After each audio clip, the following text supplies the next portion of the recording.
बच्चों, आज मैं रचना के आधार पर वाक्य भेद लेकर आई हूँ। इसे हम कैसे समझें? बहुविकल्पीय प्रश्न है। इसे आप भी ध्यान से देखें, बोर्ड में आने वाले हैं। इस तरह के ही विकल्प आते हैं, तो इनका अभ्यास करें मेरे साथ साथ। ये विकल्पीय प्रश्न दिए हुए, आज वह सुबह उठा और उसने दूध पिया।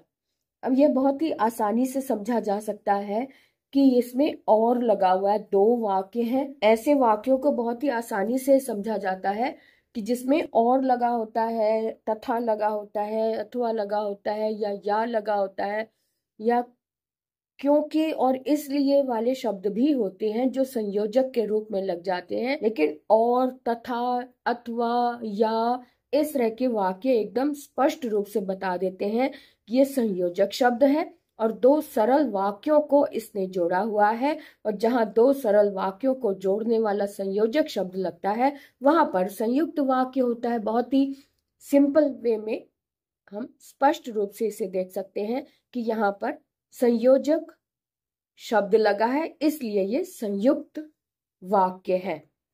जब बच्चों ने खाना खा लिया तब वे विद्यालय चले गए। अब यह जब और तब ये दो युग्म वाले शब्द हैं। यहाँ पर हम ये भी कह सकते हैं कि जहां पर संबंधवाचक सर्वनाम लगा होता है, संबंधवाचक जो एक दूसरे के युग्म वाले शब्द होते हैं, वो ऐसे सर्वनाम जहां लगे होते हैं, वहां पर भी ये मिश्र वाक्य होता है, क्योंकि ये दोनों ही वाक्य अपने आप में स्वतंत्र नहीं होते।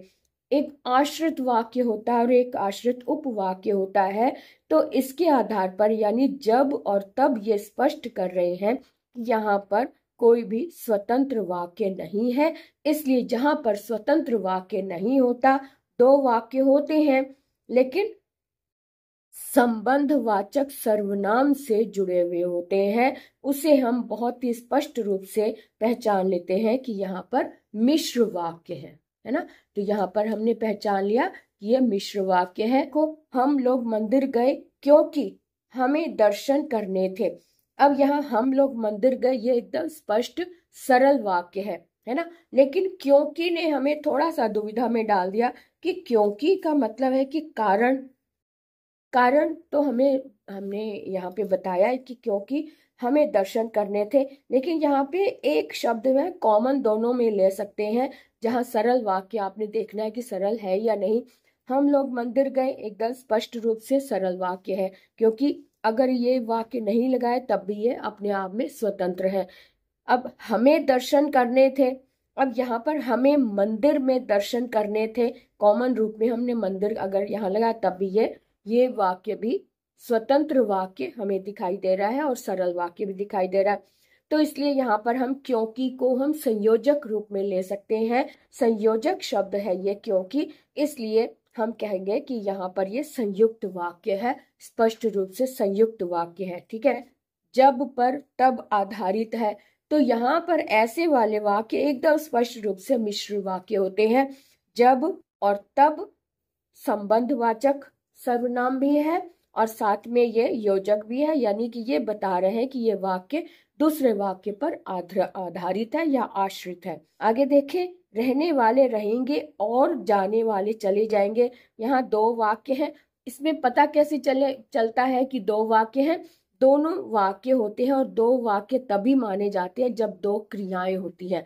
एक वाक्य में एक क्रिया, दूसरे वाक्य में दूसरी क्रिया। दो क्रियाएं जहां होती है वहां दो वाक्य होते हैं।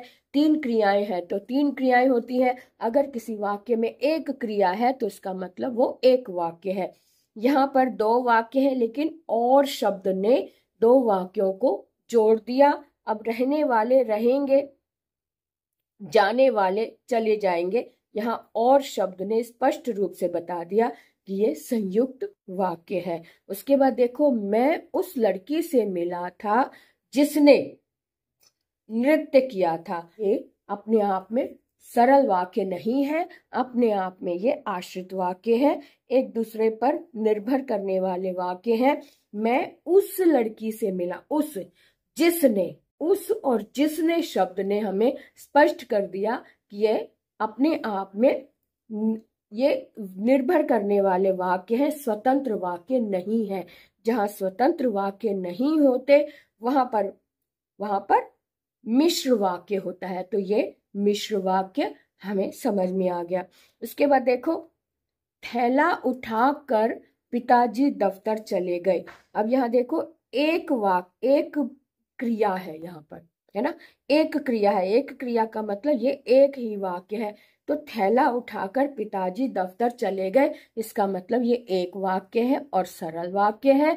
जहां एक वाक्य होता है वहां पर हम कहते हैं कि ये सरल वाक्य है।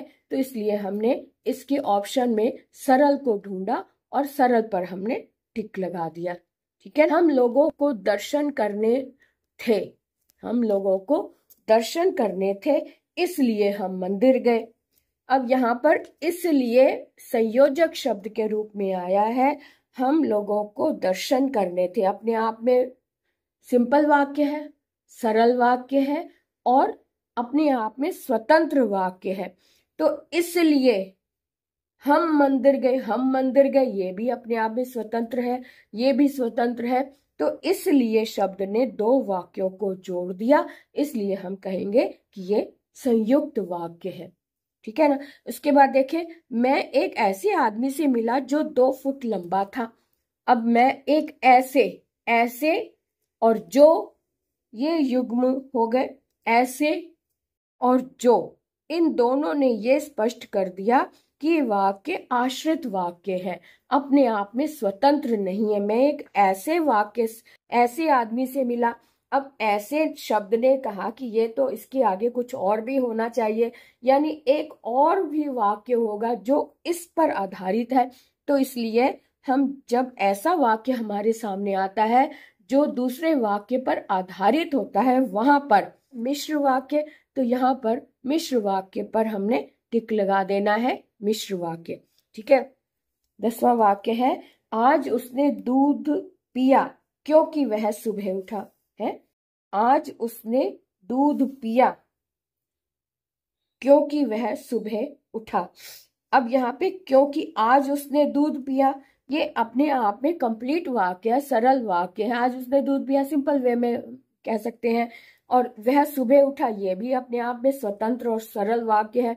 लेकिन क्योंकि शब्द ने दो वाक्यों को जोड़ दिया, तो क्योंकि शब्द जो है ये संयोजक का काम कर रहा है, इसलिए हम कहेंगे कि ये संयुक्त वाक्य है ना।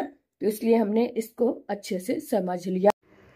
तो आज हमने 10 वाक्य किए हैं रचना के आधार पर, वाक्य भेद पर आधारित, और अगले जो है और आगे के देखेंगे अगले वीडियो पर। तब तक के लिए बाय।